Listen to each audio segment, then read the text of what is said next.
today to go straight to the text. There was a larger text that was played on Saturday.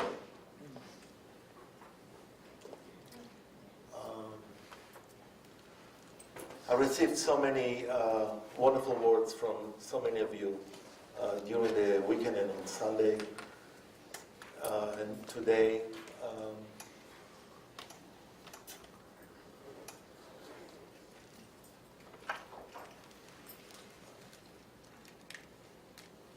Anti-Semitism is deeper than the speeches of the president. It goes a lot deeper. Anti-Semitism is a theology. It's a philosophy that have existed from the moment Jews were declared as a people. It's something that we experience all our lives in different manifestations, at times extremely brutal, at times sadly.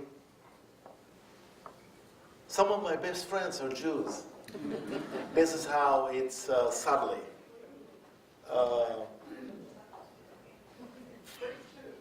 We have to be very careful in what comes out. And I really believe that the only answer for anti-Semitism is tri-faith initiative. And actually tonight this community is having, our community, all of us are invited to come to Bethel, and Ozzy, who is a member of Bethel, will remind us where the address is. 144th in California. So at 7 o'clock, at 7 o'clock, they expect, it's beautiful. You turn on 142nd and the synagogue is there in front of you. They're expecting 900 people there tonight, and they have babysitting service. So you can bring your grandchildren. They should hear the message.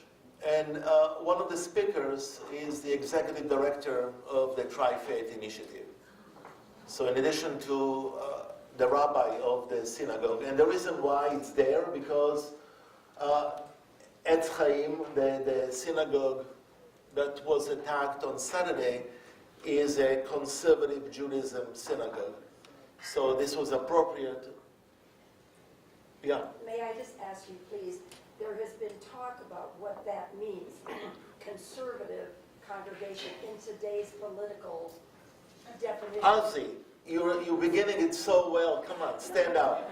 No, please. You're a daughter of that congregation. Come on. No, I defer to you to make the distinction between conservative Judaism and conservative politics. How many hours we have? Yeah, Judaism, similar to other faith communities, have different denominations, so different streams, different movements in Judaism. You have two Jews, you have 6 opinions. So why should Jews be different? So we have a liberal, progressive strand, which is the place that I am coming from, Reform Judaism. You have Orthodox Judaism, which is the more Orthodox by itself. The word Orthodox means the right way. So they are more traditional, but but I'm also traditional, and Ozzy is traditional. So we have to be careful about those those words and what they mean. And now we have to explain what traditional is. And then you have Hasidic Jews, and you have conservative Judaism. Conservative Judaism is a movement that is trying to embrace the past with terms of modern life. How do you conserve, or how do you keep some of the rootedness of Judaism in your daily life without denying or neglecting or pushing aside modernity? So it's an attempt to live as a Jew in modern times without giving up on Judaism and some of the biblical, historical importance of what Judaism is all about. So, was this okay? Yeah. Most of the time I'm asked to explain what liberal Judaism is. It seems that liberal people understand, but again, it's so different when you're talking about religious liberty. Liberal as a Jew religiously versus politically. I have members of the congregation that I retired from that are voting for that president. So there are liberal Jews, progressive Jews voting for conservative or crazy ideas. I'm trying to, just because I am a Reformed Jew doesn't mean that I am also politically liberal. In my case, yes, definitely. In my case, I'm so all out of the map. I don't know if they created a movement for me, but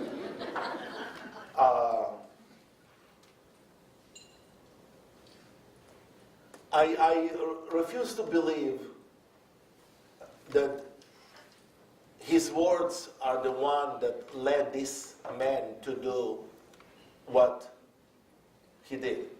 I think the anti-Semitism as an ideology and belief inside that person was created a long time ago.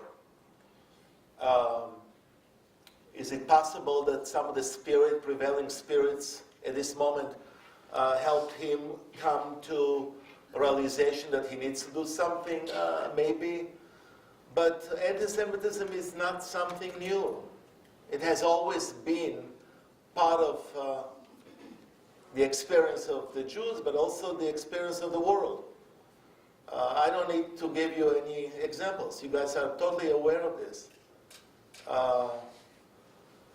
Sometimes it starts as a joke, as a sense of, let me tell you a joke, and usually it has a Jew, a Christian, and a Muslim in it.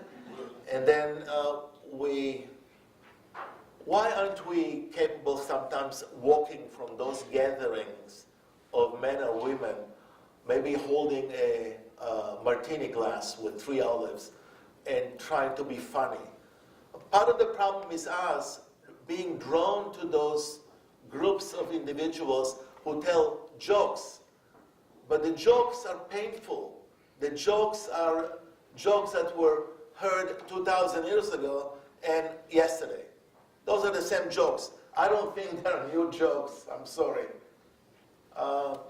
They're just, you bring into this new joke a new racist comment. And we tend sometimes to stay too long next to those crowds that are telling those jokes instead of walking away or saying, stop it. I don't think we are good enough in stopping that conversation. We are drawn into the conversation because maybe we are afraid of losing friends, and what would they say about us if we don't laugh? And sometimes we don't feel like laughing, but we're laughing because what would they say if we don't join? We need to be careful. Anti-Semitism is larger than that. It's the philosophy of really uprooting the Jewish people. And it's, already you have this beginning of some of this alienation and difficulties on the pages of the Jewish Bible, and definitely you have it in some of the Gospels. For example, the book of John is the worst. from all of the Gospels about anti-Semitism. Because by then, the Christians that lived in those days already knew that Jews are not going to convert to Christianity. So in the beginning, similar to what happened to Luther, Luther was a Jew lover until he discovered that the Jews are not going to join and become Lutherans. And then he started spewing anti-Semitism. He was a master in anti-Semitic philosophy. Sometimes we don't hear about this in churches. But this is an old philosophy, nothing new about it. And everything he said about highest, now you definitely learn about Jewish organizations. I mean, he attacked highest. Highest is this amazing organization that was created to help Jews immigrate with dignity. So for example, when the Jews from Russia start coming, or when the iron doors were open for Jews to come from Russia, and there are still a lot of Jews there that Hayas is helping. Hayas was the organization that set up a comfortable way for us in America or Israel to welcome those kind of Jews. So it's really a organization that is spending a lot of efforts in making sure that Jews, when they have to move from place to place for all kind of reasons. There was a huge reason to run away from Russia. Yes? Yeah. There is still good reason why we should run away from Putin. We need to tell the president about it, but that's a little problem we have. So Hayas is just allowing immigrants, Jewish immigrants mainly, that's why they were established, to settle in a comfortable way around the world. In the last few years, because Jews don't need as much help as they used to be, Hayas is helping immigrants also. Not terrorists, not people that want to kill us. They are helping the American government also in making sure that the right immigrants settle in, by helping them, by doing a background check, by carefully assisting in the work that America, the state is doing in order to absorb some immigrants. He used this as a reason for his anger, but he can use anything else. There are Jews in America. By the way, Columbus, Nebraska is not far away from here. Columbus, Nebraska was the headquarters of Nazi propaganda that was shipped to Germany.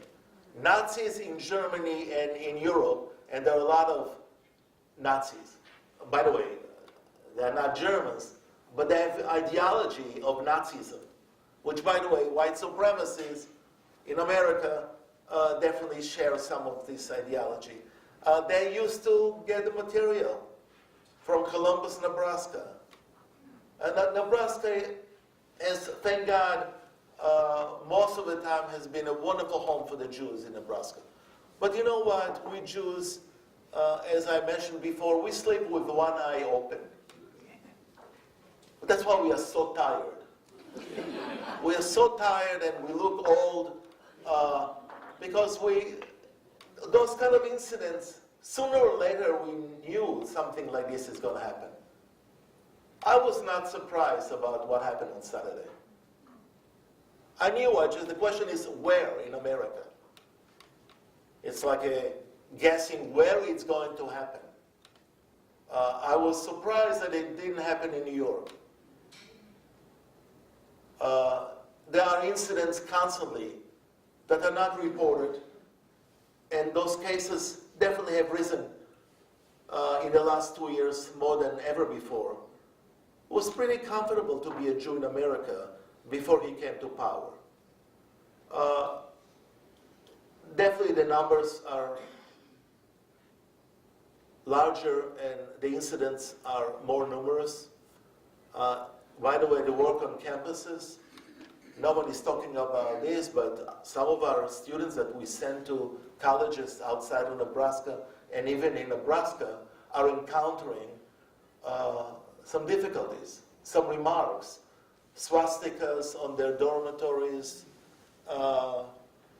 some slogans written with chalk on the sidewalks on the university campus. We hear it all the time. I'm in touch with some of the kids that I raised still who are in colleges, and that's what we talk about. Some of their experiences, which will be intensified now as a result of what happened on Saturday. Because this gives permission to other people to copy it and do, God forbid, they should not do the same. But there will be more incidents now.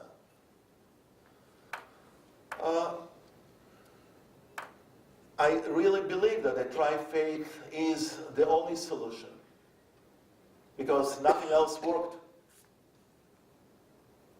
Nothing else worked.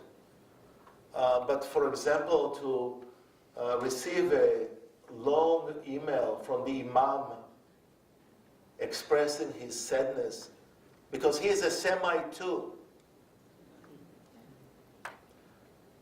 I mean, part of the anti-Muslim philosophy that is being spewed in America is connected to anti-Semitism, a different kind of attack on Semites.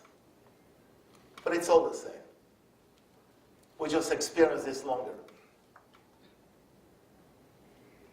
You know, when you're here 4,000 years, you have a lot of experience. Not a pleasant experience, but... So what can everyone do? You guys continue walking away from those jokes. It starts with jokes. If you hear your children, grown-up children, God forbid, saying those words about anyone, stop it. We need to be more vigilant in the reaction that we express. What else we can do? We're not going to have a militia now and carry guns, and this is not what we're going to do. But there's a way of stopping some of this conversation. Definitely, as a result of Hayas being attacked, the amount of contribution now to that organization increased because that's what you do.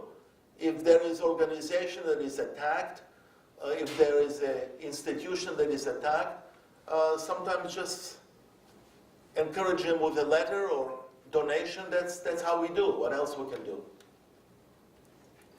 And we can go to those kind of places where there are vigils.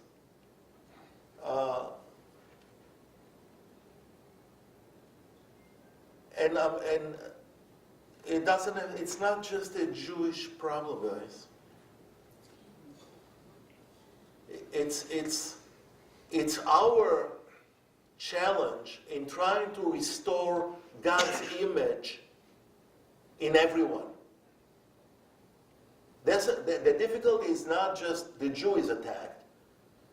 All of us are attacked. It's an attack on our humanity, on who we are and what we represent and why are we here on this earth. That person, without even thinking, because I don't think he's a deep thinker, that person tried to destroy the core of who we are, all of us. That's the war. And there'll be more coming. I see them how they're dressed sometimes. I mean, you know, the uniforms, the one marching in, remember the march that was, what, 2 years ago? Where they were holding the torches and saying what? The Jews will not replace us. Do you think I want to replace any one of them? I mean, this idea that actually we are such a danger to the world. We are only 15 million people in the world. 15 million. What kind of danger 15 million people can do in this world? What are we doing? The conspiracy theories.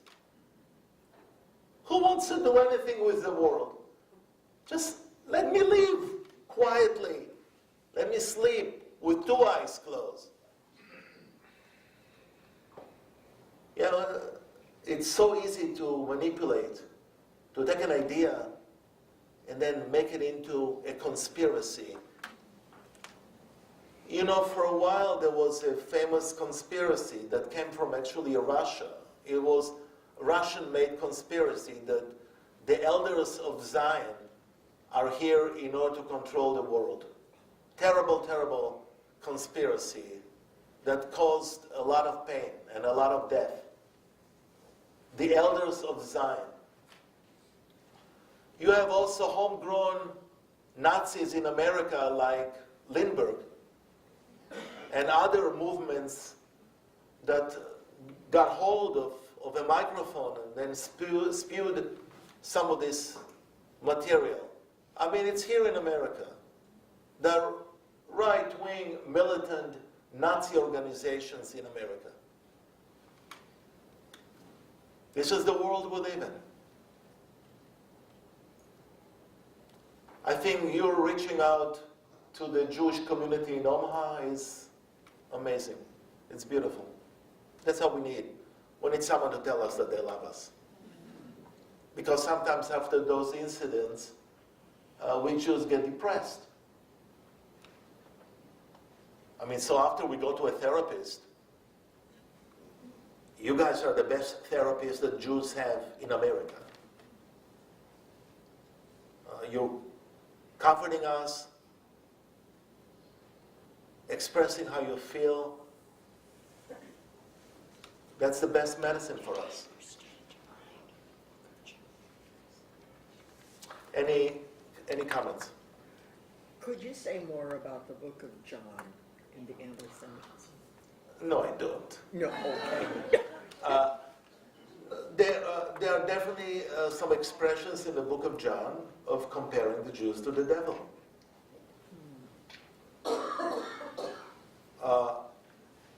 How many of you read from the first page to the last page, the book of John? You guys remember any of this material? There's more than one.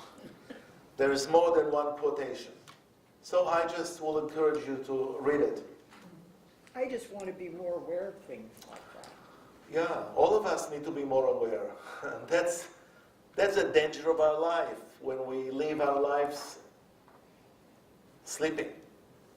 I just want to add, the book of John is not that long, Right. okay? Thank God. So, If it was longer, there'll be a lot worse material there. There is advantage in short books. I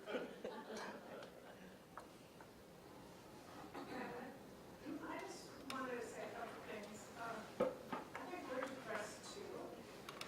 And I think to help, whenever there's problems, we try to look for solutions, right? And I mean, just all these great people being here today is part of the solution. When a problem is so big, sometimes we start to feel like what can I do, one person.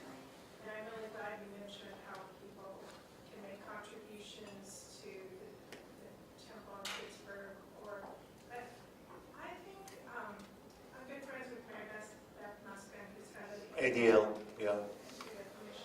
And I've heard her speak a couple times, and I know she speaks everywhere, but I think it would help us deal with this to know all the work that is being done to combat all of this hatred. I mean, I know she's got programs going in schools, educating Yeah. kids, and I think it would help us to,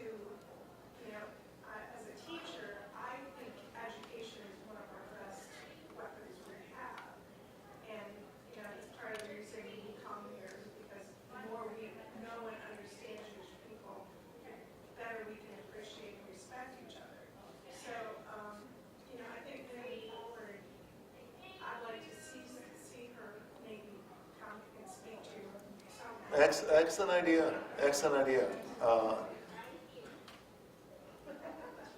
But do we need to learn more about appreciating another human being? What else you need to know? This was a rhetorical question. I totally agree that education helps. But you seem to be extremely educated and you are married to a Jew. What else? I mean, isn't being married to a Jew a good education of all the good and bad? Yeah. So I think why isn't it enough just to love someone else or to appreciate someone else without all these years and years of education? By the way, 60% of the high officers of the Wehrmacht, the Nazi war machine, were MA and PhD graduates. So 60% of the high officers that were responsible for the war machine, there were people that had degrees. That did not stop them of killing Jews or killing gypsies or killing gay people. So is education really the solution?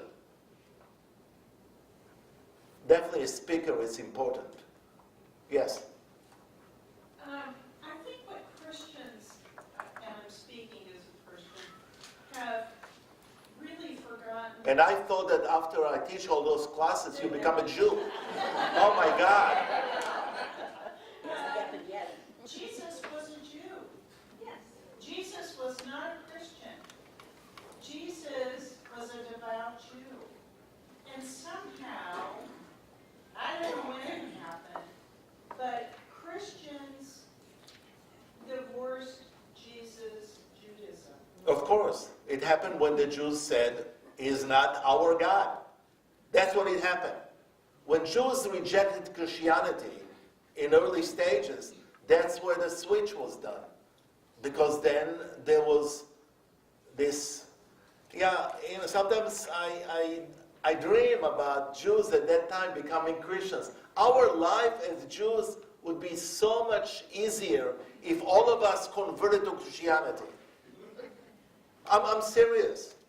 And by the way, there are Jews throughout history that converted to Christianity because they couldn't get a job or they couldn't teach in universities. There's all kinds of stories about people converting. And also some of them just accepted Jesus. We still have Jews for Jesus, which none of them is Jewish, of course.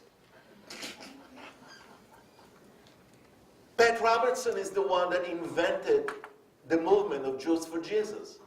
He was smart enough, he invested a lot of money because he thought that this would be another way of attracting Jews to Christianity.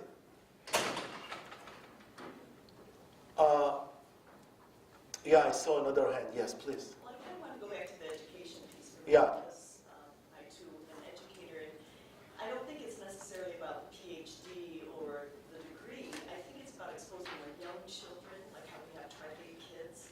It's just about, and not necessarily teaching explicitly about each other's religion, just playing together and being together, because otherwise I really feel that hate of the other, whatever the other is, just becomes normalized. So good people hate, that's how good people hate becomes normalized. And I think that starting with our young children, that's exactly how we shift that. I'm not worried about the next generation. They're a lot more open, tolerant, but we still need to do work with them, Yes? I just want to, probably what you often refer to, the Jews are always debating.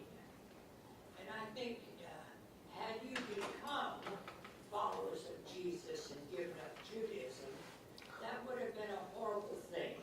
That would have been a horrible thing because basically, from my standpoint, religion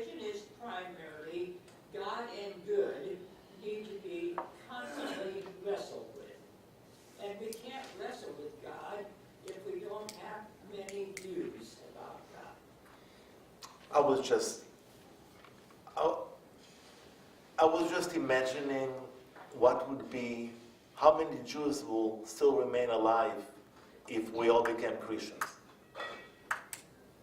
I'm not suggesting that this was exactly what we needed to do, but I'm saying the lack. I mean, Christianity is the one that inside of early Christians, the relationship to the Jews was problematic. I mean, the killing of the story of killing of Christ by the Jew, that will make my blood boil. But this was used by early Christians, and in some. I went to Poland. I'm reading material that is coming from some of these European countries. Some of those stories are, again, penetrating into the language of some of the right militant parties that are suddenly blossoming in Europe. Because they all know the story. It's so easy to take the story of the death of Jesus and turn it in such a way that you blame the Jews forever for what happened to Jesus. I mean, killing God, it doesn't matter that I have teachers that teach that actually is in the Roman sense. The Jews did not have any power at that time to crucify or to do anything to Jesus. It was the Roman that were afraid of him becoming the king. But who cares about the Romans? They're not here anymore. The Jews are here. So it was an easy anti-Semitic plot to start everything. I don't think all of Christianity is to be blamed for that. But definitely there were some seeds of that story that are still available in modern day life. So that's why tri-faith is a good idea. Living together, having the kids together. I also expect some of the teaching to take place in homes of people that are not part of the tri-faith. What's happening in those homes? How come we raised people that have those opinions? You know, I heard so many times the word love in this church. And I feel the love from the members of this congregation. I think there is understanding between the theology and the actions of what this church needs to do. That's why I feel comfortable here. But there are definitely churches that will never invite me to teach.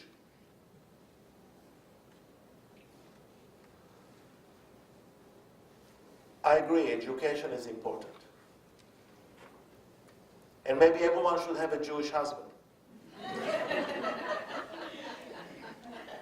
By the way, I don't see interfaith marriages like some of my colleagues as the end of Judaism. I actually am inspired by what I'm seeing.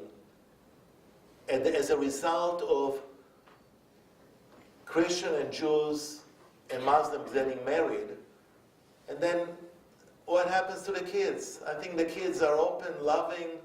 There's a way of creating out of those relationships something that can benefit this world of ours. Maybe that's how we need more of doing. I remember the first time I brought up the idea of the tri-faith to my people. Oh my God, they will start marrying Muslims now. For the end of the world? You think only you guys had problems in this church about that? What do you think this is so white? Okay, yes. Last two remarks, yes. I thought the population in Pittsburgh was a real inspiration. They filled an arena with 2,000 people in a black gospel choir. And because Jews don't know how to sing. and 1,000 people outside who there wasn't room for them. Yeah. And the Muslim community started raising money, and one of the reporters said, "What are you going to do with the money?" And they said, "We're going to donate it to the victims and their families for anything they need." The population of Pittsburgh is a very wonderful community. Yeah. And so is the Omaha. I think there'll be so many people there tonight, there'll be no room. Yeah. I think Omaha is another fabulous community. Yeah. Yes. One of the organizations that I commit donations to is the Southern Poverty Law Center. Oh, absolutely. And they are doing so much with their teaching tolerance, and I just wanted to bring that name. Excellent. They are the watchdog. They Yes, constantly are monitoring everything. I mean, we know about all those organizations from exactly the material that comes out of this Right. Southern Poverty Law. And the ADL is a very active organization. Those are, yeah, there's enough people in organization in America that are fighting all this. But it has to be a war engaged by every one of us. Every one of us. And you start by walking away from people that tell racist jokes. All of us can do something small. You start there. I saw that the Muslims in Pittsburgh raised over $100,000. Yeah. for the victims. Yeah, wonderful. And that story needs to be told. Okay, back to the text. Thank you for the transition. What? Thank you for the transition. Oh, you're welcome. You're welcome. I didn't think we can start without stopping. Sometimes we need to stop before we begin. Okay, so now we are, let me review again what we did. We have done, I wanted to concentrate in this teaching segment on the holidays that we just experienced. So we talked about the days from Rosh Hashanah. We covered Rosh Hashanah at the beginning of the year. We talked about Yom Kippur, the Day of Atonement. We talked about those 10 days between Rosh Hashanah and Yom Kippur. Those days are known as the 10 days of repentance, which doesn't mean that those are the only days during the year that you need to ask forgiveness. But that's how they are known, 10 days of repentance. And then the holidays continue. We start talking about the Sukkot. That was a holiday of building booth and dwelling outside of your home and creating the uncomfortable transition from the holidays into the rest of the year. Because it is uncomfortable, as I mentioned, to build a fragile hut outside of your home, leaving the refrigerator inside the house, and the comfort and everything else, and the TVs, and dwelling for 8 days outside of your home. The sturdy walls are behind. You are living in a place where you never know at any time when the wind can come and blow the whole structure away. But you know what? If you believe in God, if you trust God, why not to do it? I mean, how else we prove to ourselves that actually we have complete trust in God? By going to the elements of where God is. You go out to nature. You go out. That's why I think Thanksgiving in a way has a little bit of the flavor of Sukkot. We don't carve any pumpkins. I never understood how to do it anyway. I tried to do it when my kids were young, and I failed every time. And I usually ask other people to do it for me. But there is something about the colors of the season and the Sukkot feeling of building huts and going out and going and taking a hayride, something a little bit similar. So in a way, Thanksgiving, which is a holiday about giving thanks, similar to Sukkot, of giving thanks to God. And I'm giving thanks to God for keeping me alive because I'm going to where God is, into the elements. And nothing will keep me away from trying to do it. Now, you need to know that not every Jew has a sukkah. So we try to, every synagogue has a sukkah outside of the synagogue, and we take some of the meals there, and we do some of the prayers there. So symbolically, if you went to Pittsburgh during the holiday of Sukkot, or you go to Jerusalem, you see every house has a sukkah. First of all, because it's easy, the climate is easy in Jerusalem, and it's getting a little bit harsh here. But that's the Sukkot, and the idea of what are you going to do now? Now that you recited the prayers and you asked forgiveness and God forgave you, what is going to be the rest of the year? And the rest of the year is symbolized by hammering and building this structure immediately after you leave the doors of the synagogue at the end of Yom Kippur. So the tradition tells us that you go straight from the Day of Atonement by building that night already. After fasting all day, you need to start working and building a sukkah, building this structure and dwelling there. No time to relax. You connect between the prayers you recited and the deeds that you're going to perform, the mitzvot. So what mitzvah should not be translated as a good deed, but that's the best we can do by explaining. Mitzvah is a commandment, so you have to be in relationship with a commander if you do a mitzvah. So the mitzvah is to build a sukkah as an outcome of the prayers you just recited inside the building. You go out. You go out to where God dwells, in nature. You try to understand the impact of God around you by doing that mitzvah. By the way, it is possible many times in our lives, we do good deeds to other people, sometimes expecting some kind of a feeling good. Guess what? Mitzvot are part of the things we do, and sometimes we don't feel good about what we do. Not every time we do something for someone else gives us a bonus, a feeling inside that is warm and kind and nice.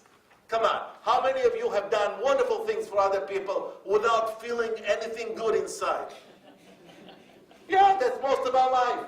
Most of our life we spend in doing the right things without expecting anything. This is not a religion for Boy Scouts. Only Boy Scouts collect. Those are things we do because they are the right thing. It's doing the right thing. Doing the right thing doesn't always bring with it great feelings of elevation, of joy. You're doing it because it's the right thing. Any examples of doing the right thing and feeling lousy after that? Raising children. Wow. She was thinking about this for a long time. This did not come out without serious thinking. Raising children. Most of the times. Yeah, I mean, you know. Come on. Tell me about something that is the right thing, but still you feel lousy about it.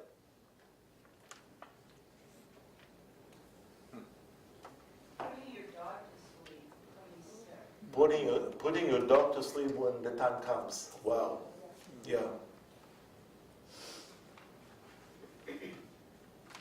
Wait a minute. You guys always feel good about everything you do? Sometimes just telling the truth to someone. Telling the truth to someone. That's why we have white lies. when we start feeling uncomfortable with telling lies, we start calling it white lies.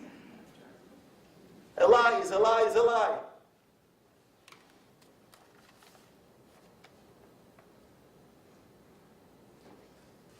How many of you have taken a canoe trips? In a canoe in a river? I mean, those trees that fall, why? You always have trees that are on the side of the river while you... The snakes in them. The what? The snakes in them. Whoa. But there's erosion.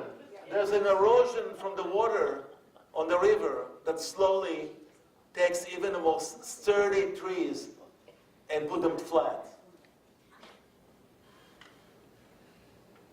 They asked a walker that walked from Los Angeles to New York at the end of the walk, what were the most difficult obstacles in the walk? So they mentioned the mountains, the Midwest, the flatland, the busy cities. He gathered all the questions, and then while he was listening to the question, he was looking at his shoes. And he said, the only thing that really plagued me the entire of the walk were the pebbles in my shoes. White lies are the pebbles. The way we compromise sometimes about the values we have. At the end of our journey in the world, we are so depleted because of all the small things that we don't assume are big. But after a while, they really eat part of the character that we are. That's how we fall. That's how the trees and the banks of the river, after so many years of erosion, slowly collapse. So the high holidays is paying attention to the pebbles. Because we are all here. None of us committed any kind of a serious crime. We are free, so we didn't do anything to upset the jail system. Those are the things that the high holidays are trying to reflect on. Pay attention to the pebbles. They are the ones that are going to cause us not to be true to ourselves. Those are the ones that are going to compromise who we are. That's why a joke that is racist, a remark, those are all the things that slowly are going to deplete who we are. So now comes the final holiday. Shmini Atzeret, open to, it says in the Hebrew on the top, and then in English, Shmini Atzeret and Simchat Torah. And it's, do you know what Simcha is? What's Simcha in Hebrew? Simcha. Oh, you need to know this word. It's a great word. It's joy. Simcha in Hebrew means joy. Rejoicing with the Torah. Simchat Torah. So listen to the movement. Listen to the dance of the holidays. We start with Rosh Hashanah, celebrating the beginning of the year. Announcing the new year. While knowing that it's impossible that the world exists for 5,700 and, what was it, 79? 79, yeah. Okay, fine. The beginning of Rosh Hashanah celebration, the mood in the synagogue is full of joy. People see each other. Maybe they didn't see each other the entire year. People come. I remember I have not been a religious Jew when I was raised, but I got a new outfit every time for Rosh Hashanah. I had a clean shirt, clean pants, and going to no place because we didn't go to a synagogue. But I got a new set of clothes. That was the beginning. New Rosh Hashanah. The beginning is something new. You then go from a height of Rosh Hashanah, you go to the bottom. You go to Yom Kippur. Yom Kippur is really rehearsal for death. That's how I view Yom Kippur. Yom Kippur, with the major prayer or service of Isker, remembering the dead, is basically a rehearsal for your death. Oh, Jews are morbid. Well, that's what it is. Because you fast, you don't eat all day, you mention the relatives that died, special service there in the afternoon of Yom Kippur, or some synagogue do it in the morning, of remembering all the people that died from the last year all the way to this year. You hear the names. There's a booklet that has all their names. And you pray about atonement and forgiveness. And you are basically taking your soul outside of your body. So the body sits in the synagogue and the soul is yearning for comfort. So you go from the height of the beginning of the new year to the low of the Day of Atonement. And then you begin to rise again. And you rise again through the holiday of Sukkot, joining nature, being outside, smelling the freshness of the new year, building a hut, reciting the prayers with the lulav and the etrog, those things that you, Oshana. Someone made a comment, oh, so that's what Jesus celebrated in Jerusalem. Yeah, that's what he did. He was one of our boys. Of course he did it. And there's a reflection in the Gospels about some of the traditions that the crowd of that time did. And the crowd was Jewish. Christianity started with Jews. His disciples were what? Jewish. How come we have not talked about this in a long time? Wouldn't life be very different? Would there still be anti-Semitism if we start telling the story of the Jewishness of Jesus from the beginning, from a long time ago, instead of creating a whole different, I don't know. I don't know if Christianity will be as strong as it is. It's interesting questions. Not every question that I ask, there is a solution. But there's a question mark. And so you move to Sukkot, and now comes the final holiday, Simchat Torah. When we say Torah, what is Torah? When a Jew says Torah, what is the meaning? What are we talking about? The law. But the that's also such a difficult translation of what Torah is. Torah is a lot more than law. Torah is the way, but the Torah, the 5 books of Moses, or whoever put them together, the redactor, those 5 books are a lot more than just law. They contain commandments, but they have the stories of Abraham and Sarah and Isaac and Rebekah and Jacob and the struggle with the other that Jacob had to struggle with. That's where the name Israel comes from. The struggle that you suggested is the struggle that is reflected in the fight that Jacob had on the night before he met his brother Esau with something. We don't know exactly, was it an angel? Was it his soul? Was the struggle inside of Jacob? It's a mystery. But that's where the name is changed from Jacob to Israel. So we are known as the people who struggle and striving with people and with God. And so the Torah is the 5 books of Moses, which include a lot of stories. Sometimes when I hear the law, you're right about that, but the law also gives an impression that this is something that is forced, something that you need to do, and if you don't do it, you're not a good Jew. So it's the 5 books. The Jewish Bible starts with the 5 books of the Torah, and then we have two other sections, which are the prophets and the writings. So the prophets are the three major prophets, plus the 12 prophets, the minor prophets, and then comes the writings. So this is called the Jewish Bible, the Tanakh. Now, sometimes when you say Torah now, it includes everything. Torah becomes such a term that everything you teach, the stuff I'm teaching now is Torah. Because it's all based on what? On the verses of the Bible, of the 5 books of Moses. What I have done here, bringing you Hasidic material, how is every teaching start? With a quotation from the Torah. So this is also Torah.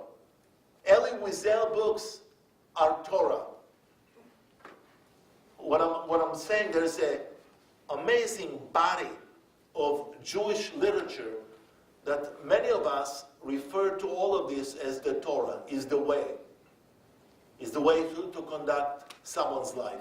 So remember now, sometimes when Torah comes out of our mouth, it's just not about only the 5 books of Moses, but it's also about everything else that was published. Even material, any kind of Saul Bellow. So, Saul Bellow's writing, Torah. Give me any kind of Jewish writer. All of them have references in their books to things that emerge from actually the Torah. So for me, when I say Torah, it's a lot more than the 5 books. It's everything that was ever written. Because you can do a lesson from everything that was ever written.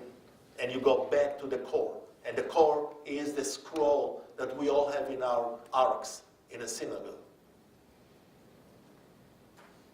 And to go on Shabbat morning, during a life cycle event of a baby naming that was born, with a machine gun, while people are praying, that's the defilement that person wanted to achieve. You need to know, all of our arks have security, because that's what the Nazis did. What did they do with the Torah scrolls that they found in the hundreds of synagogues on Kristallnacht that they tried to burn? So I assume the first thing that some Jews in Pittsburgh did on Saturday morning was to make sure that they protect the Ark and the Torah inside. That's us. That's a picture of where we came from. So securities of arks in synagogues is always required. You never know who walks in and what they will do to the Torah. The Torah is actually the soul that exists inside the Jew. In a way, everything is there. Back to the Simchat Torah. So what do we do in Simchat Torah? We rejoice with the Torah. It's time we already did the prayers. We ask for atonement. We gave forgiveness. We're done to start the year. How do we start the year? You start with rejoicing with the Torah. We take all the Torahs that are in the ark, and we give them to people, and they dance. We dance. It's time to move up into our lives. We did everything that God required of us. We fasted. We prayed. We built a sukkah. And now we go back to the love relationship that we Jews have with the scroll, with the 5 books. And you have to know, they are written with a scribe, with calligraphy. There are few of the books in the Bible that are written as a scroll, in a format of a scroll. But those 5 books are gorgeous. And you can actually Actually, I thought about this with the bomber. When they looked for the bomber that sent out bombs, they talked about the signature, that they can find out who did it. And my God, they did it so fast. By the signature, by the prints, or by the way he set up the explosive. Every scroll have a signature of the scribe that wrote it. It takes 2 years to finish a Torah scroll. Depends how much money you have to excite the scribe to write it. And it's a very careful work. And it's gorgeous. Beautiful. Next time when you're in a synagogue, ask to open the ark. Every rabbi will be so glad to open the ark and show you the scroll. So we take the scrolls out, we give flags and apples to the children, and everyone dances. They do akafot. They do what Joshua did and why Jericho fell down. You remember the story of Joshua and Jericho. What happened there? How did the walls fell? Why? Yeah, the circle. So we go back to that tradition of circling with the Torah, and we hold the lulav and etrog, the symbols of Sukkot, and that's what we do. We dance. And if you're a Jew or not Jew, you're all welcome to take the Torah and hold it and dance. And when we start living together, soon I hope, in our new home, a new address, this will be something to explore and to see. We will come to your services to learn what you guys do. There will be a lot more of education that needs to take place for all of us to understand more about each other. So here is the beginning of the text. So who would like to start reading from the book of Numbers? You have one verse. Please read in the middle of the page. Loud. Please. The Torah, is that where you want to start? The 8th day. Sorry. Oh, no. The 8th day will be a gathering for you. Okay, so that's the verse, and now the commentators will go into this. Continue. Why do we begin to recite the one who makes the wind blow and the rain to fall on Shmini Shemini Atzeret? Atzeret, which is another way of talking about the day, the 8th day. Why do we change the prayers to the one who makes the wind blow and the rain to fall? Why do we change the liturgy in our prayer book to that sentence, on that day? So now comes the answer. Continue. Dew represents love and rain represents awe or fear. Both are crucial, since with love alone your personal existence would be totally annihilated, for love would reabsorb you back into the divine self. Fear is necessary because it represents drawing back. Love and fear together are called the two wings by which prayer flies upward. Wow.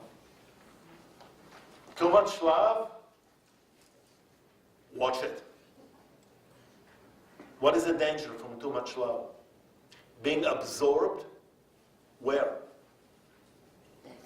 In God. And then what is missing then? Here. What I need to do here on this world. That's why you need to have the fear. The fear brings you back to reality. The fear of God or the awe from God helps you not to be completely absorbed. When you are completely absorbed in God's identity, your ability to help the world, move the world, maybe is diminished because you are so absorbed. That's why, for example, one of the danger of, and I always admire them, and I wanted a few times, I never did it in my life, to go to India and for 10 days not to speak. You know, there are places not only in India. I'm sure you can do it in America. It's a lot cheaper. But a place where, I don't know if I am capable to be quiet for 1 minute. I always wanted to experience. That's how we don't have monks in Judaism. Judaism does not allow us to separate from the community. There's a mitzvah, a commandment, thou shalt never separate from the community. It's one of the 613 commandments. We are in. We can. I would love to go to those places that for 10 days you don't talk. And you're there with your thoughts. Are you kidding? Is this what God wants me to be, in my thoughts? That's where sometimes love can diminish the ability of what we can do in God's world. Yes? I have a question. So the author uses the word fear. Is the synonym respect or is it afraid? It is fear. Okay. Yeah, and I know. That's always hard to hear. But the God of the Torahs, like the God in other faith communities, demands also fear. It's not only about love all the time. There is a line that says, thou shalt love your God with all your heart, with all your mind, with all your strength. But there is also some prohibitions. And those prohibitions, those commandments, introduce some fear. I think we have difficulty with the word fear. That's why we invented a synonym, which has nothing to do with fear, which is awe. I go to a museum and I'm standing in front of a picture and I'm in awe of the drawing. That's not what the text in Hebrew says. In Hebrew it's ir'ah. Ir'ah is fear. So both love and fear have to be the ingredients that create the relationship with God. We need to have, it's more than awe. It's more than awe. It pushes you to a level of thinking about my relationship to God and what God commands of me. Both love and fear have to be part of the ingredients. And I know no one likes the word fear. What are you afraid of the word fear? What is the fear that the word creates? Why are we modern day, 2018 people, have difficulty with the word fear? Yes? For me, I think it's at the root of hate. For example, the shooter, I think that his hate, the root of that is actually fear. Fear from what? From Jews taking over the world? You know, in his mind. Yeah. That's not what the writer here is suggesting. It's embracing God's, but also knowing that you are not God. Finding a way to create closeness, but also some distance. Not to be, there's a danger in being absorbed completely in God. The people that are constantly seeking and yearning for absorption in God's, I don't know if they are completely living in this world. What are they running away from?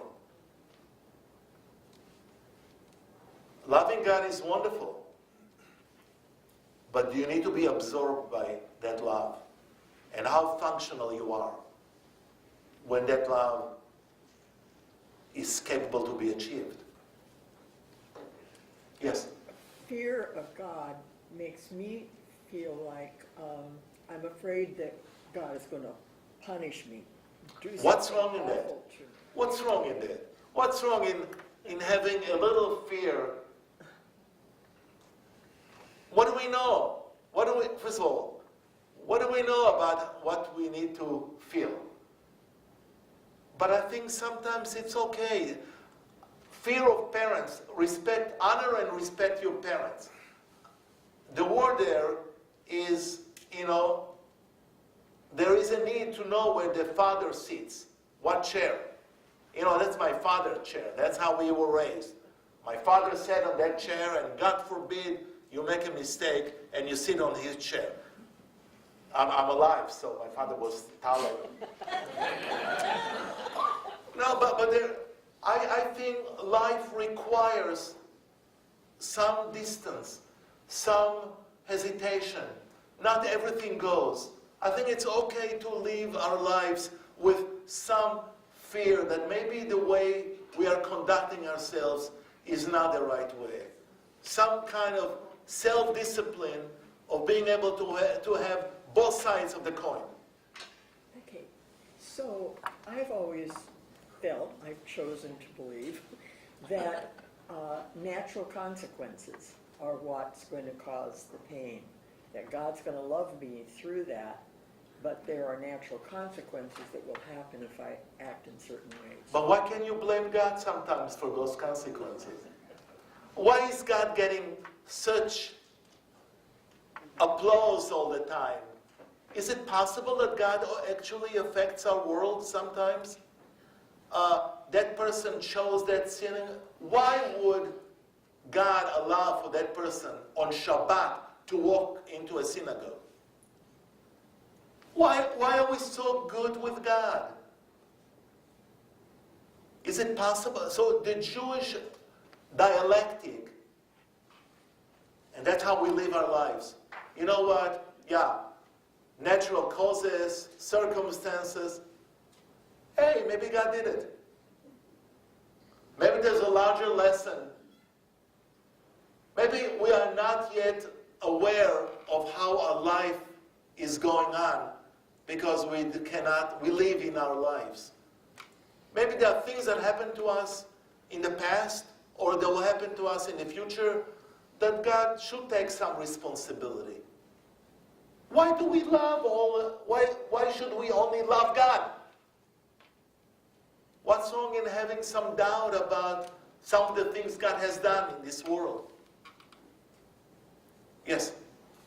I think the word to fear has to be stark terror.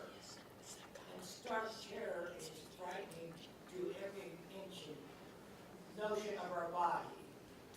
It's horrible horror. And anything that is so overwhelming that it just totally weakens us. It's terrible. It's just the terriblest thing that can happen to us. This is not the fear that the Hebrew word says. So ira in Hebrew, it's fascinating. Ira comes from lirot, to see. So the fear is the ability to make sure that you are not absorbed and that you are able to see God's actions in the world with your eyes. So some kind of a distance exists. Some of us need glasses to be able to see it clearly. But it's not the terror, the terrible terror that you have spoken. Thank you. Is this better now? Yeah, that helps. Yeah, helps. I don't want you to have any nightmares tonight.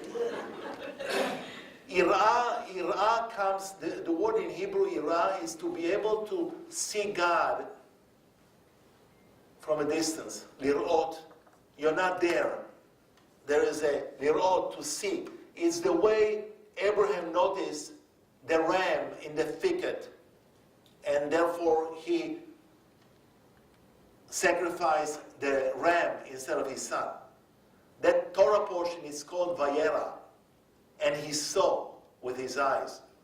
Sometimes we need to experience that kind of fear, which you spoke about, not the terror at night, not the terror of a suicide bomber, not that terror, but the ability to see that there is something larger than who you are.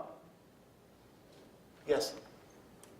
It just occurred to me, and I don't know if this factors in, but in, though I walk through the valley of the shadow of death, the same word, I will fear No evil. No evil. I mean, and it's the same Hebrew word, is it Yeah, not? yeah. So, for you are with me is the reason. The comforting. Yeah. Beautiful. That Psalm needs to be explained hundreds of times. It's an amazing psalm that all of us sooner or later experience. But this is beautiful, thank you.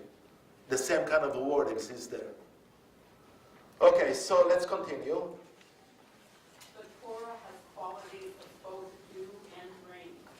Dew is the thought of Torah, and rain is its words and letters. Each word of the Torah exists on its own, like the falling drops of rain. But the thought within it is totally undifferentiated, like the appearance of dew. Rain sustains the world, and the quality of fear that it represents prevents the overwhelming love from being revealed all at once.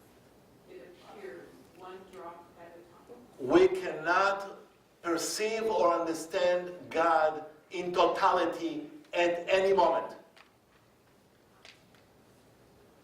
I mean, the way we approach God is like the dew. One drop at a time. And by the way, that's part of the importance of the conversation about God, and to be able to understand the different faith communities. Every word in the Torah is like a drop. Brings you closer to reveal the blindness of your eyes. What a beautiful way. Tell me another images you have from rain and dew. What else they symbolize? Rain brings life, new life. Rain brings life.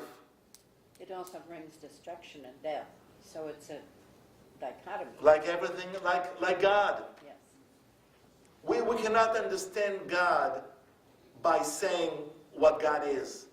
Maimonides suggests that the only way to talk about God is what God is not, by negative terminology.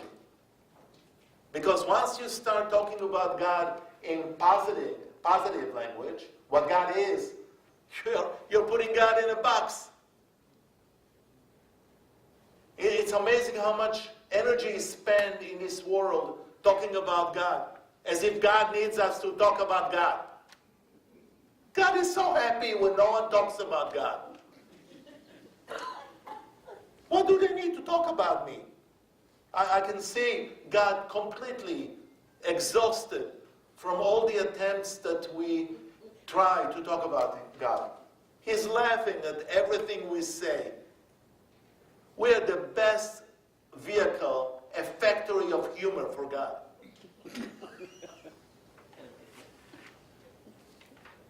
Because we're so limited in our language.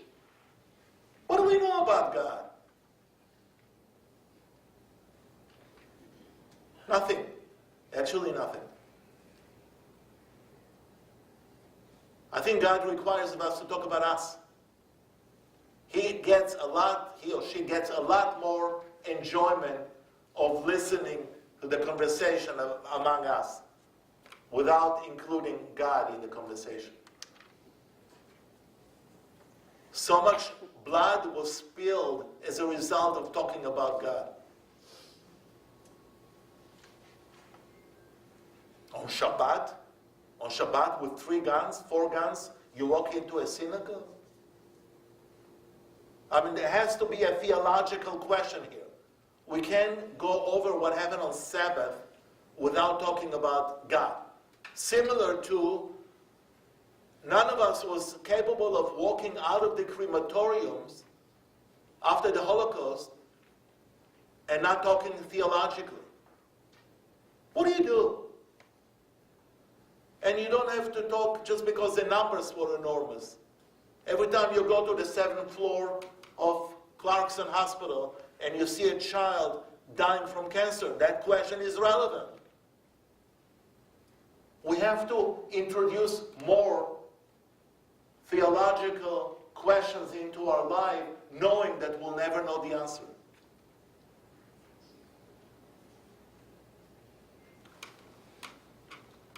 Shabbat, on the Sabbath you allow for that kind of an animal to walk?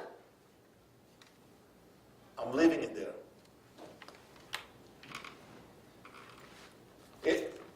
If you have a strong love for God, you must ask those questions. You can't just pretend that God is all love. Where's the love here? People that died, this woman, 97 years old, Holocaust survivor, survived the camps, but couldn't survive in Pittsburgh. Couldn't you let her live for a few more days?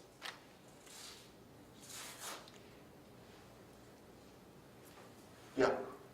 Rabbi, what I choose to believe about this, what came to me was that this horrendous thing that happened is now being talked about openly as a hate crime. And Donald Trump and his followers would not allow that to happen, but it kind of, that's what bubbled to the surface immediately and is talked about daily and with acceptance. There are hate crimes. This is a hate crime. And if there's one good thing that came out of it, is that now we can talk about hate crimes. Yeah. I hear you. This is not the first hate crime in America. Right. Yeah. So what's wrong with us? Why can't we talk about this without having those incidents happening?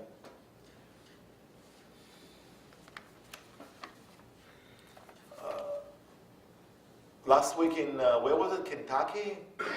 A man got into a supermarket and killed 2 black people because they were blacks. That's not a hate crime? Just a week before, we didn't talk about this. They tried to get into a church first. They tried to get in. He did. I didn't hear the whole incident. But No, so you have to have the rain, and it can be a storm, but you also need to look at the dew and the drops. Continue, please. Therefore, we mentioned rain in the blessing that describes God's power. gvurot, associated with fear. Rainfall is actually an expression of divine restraint, since it descends drop by drop, rather than all at once. Thank you, God. Thank you for the rain that comes drop by drop instead all at once, except if it's a monsoon. Again, understanding what season we are. Go on the 8th day, On the 8th day of Shmini Shmini, Atzeret, God's love for Israel is revealed without any limit, and therefore we must mention it in order to hold it back. This allows the world to maintain its existence. yeah, that's why we come out of the holiday season and we realize, thank you, God, for restraining yourself. So there is a blessing that we change in our prayer book all the way for Passover. So from the beginning of the year till Passover, we keep the same words of the liturgy, and then Passover we change the prayer back to a different kind of language. So we acknowledge the winter is coming. And we are praying for the rain because we need the rain. But we are also blessing God for keeping it in a rain, in drops, and not all at once. This is how we can perceive God. We are not able to understand God's power all at once.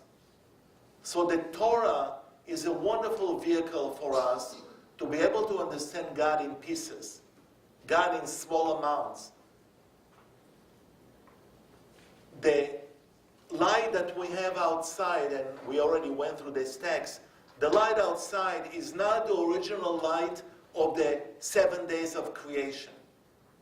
This light is different because this is the light we can understand and accept. We cannot live with the strength of the light of the 7 days of creation. So God, in God's goodness, gave us a different kind of light. And so the light of creation is reserved only to the righteous.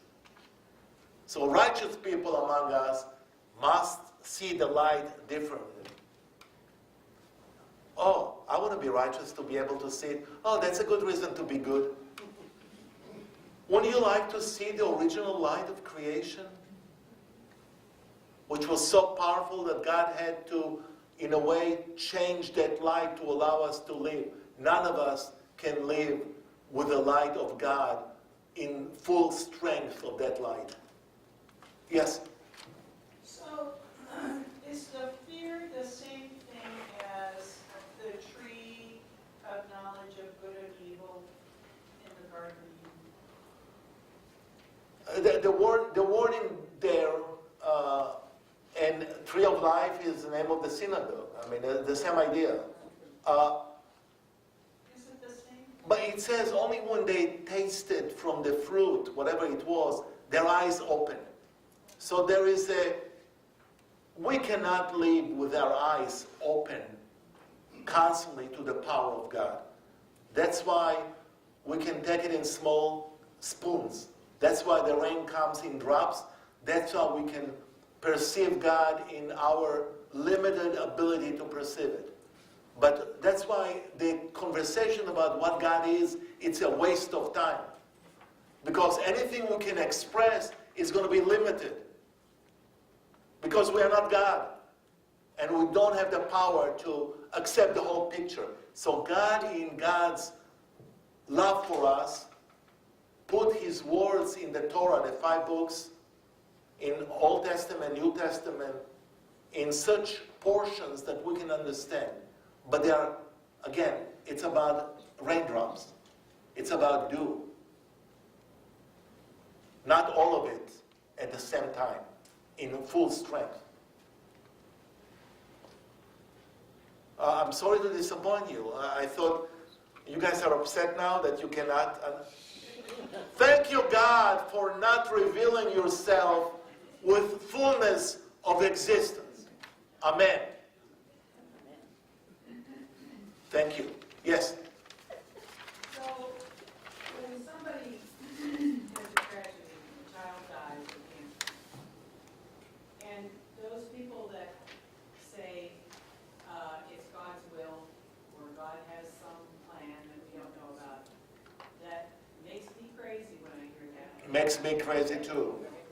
But I think it's a terrible thing to say to anyone that lost a child. Terrible. The way sometimes we address those kind of things verbally, it's so annoying. Especially, I know how you feel. What? Please, when people say this to you, shut them up. Don't allow them to continue talking because you never know what else will come out. Yeah, I think we are saying, many times we say, what's wrong in just hugging that person? Why do you have to be verbal about it? What do we know? I think it's an escape from really feeling anything about that incident, that tragedy. Sometimes we cover up the inability to feel by covering it with words. We have to be careful. We have to be careful. What comes out of our mouth. That doesn't mean that I cannot come and help you if I had the same experience. I mean, I tried and it worked for many years. When I was a rabbi, I did a program and collected information from people in the congregation under the title, I have been there. So I matched people that have lost children, that had quadro bypass, that had children that are gay, with other people that are. I have been there. That's a better way of approaching it. Instead of saying, I know exactly how you feel. Bullshit. You don't. It's a good cover-up. Yes? Is it important, Rabbi, when we're talking about Simchat Torah, to also mention, sort of in keeping with this, that it's the end and it's the beginning Yeah. again? So Simchat Torah, thank you. Thank you. It's so wonderful to have other teachers here. Simchat Torah, we do something very bizarre. We read the last few verses of the last book of the Torah, Deuteronomy, which speaks about what? What happened in the last few verses of the 5th book? Moses died. Moses dies. So the whole Israelite are mourning the death of Moses, and we are required to read the first few verses of the first book, Genesis, which deals with what? Light. Let there be light. So you read the death of Moses, in a way suggesting that it's not over. So we start reading again the Torah on the holiday of Simchat Torah. The joy. In the midst of the mourning for Moses, who was the ultimate teacher in Judaism, we begin again with the light. Let there be light. And that's how we start the year. We finish all the holidays, all the requirements. I'm ready for the light. Thank you. And we serve, sometimes we serve things, sweets from cheese. A lot of sweet stuff. That's how we keep the kids out. Any questions? I know, I'm sorry, I went over time by 1 minute. Any questions? Yes? Christian Bibles for errors in translation. Does Torah have the same problem? Of course, if any kind of work in translation has a problem. Because, I mentioned to you, reading a work in translation is like kissing a bride through the veil. Yeah, they all have difficulties. That's why there are translations of the Bible every year. There's new translation. Trying to be more accurate. Finding, as a result of archaeological digs, finding words and comparing them to the words that are in the Torah and finding difficulties. I mean, you have to constantly make sure you never read a digest of the Bible. That's the worst. Yeah. The verses, I want you guys to know. No. You have to read it. And you have to struggle. Some people read in different translations to try to compare the translations. But you're right. We all have errors that we do. Thank you. And those of you, again, you have invitation for tonight to Congregation Bethel.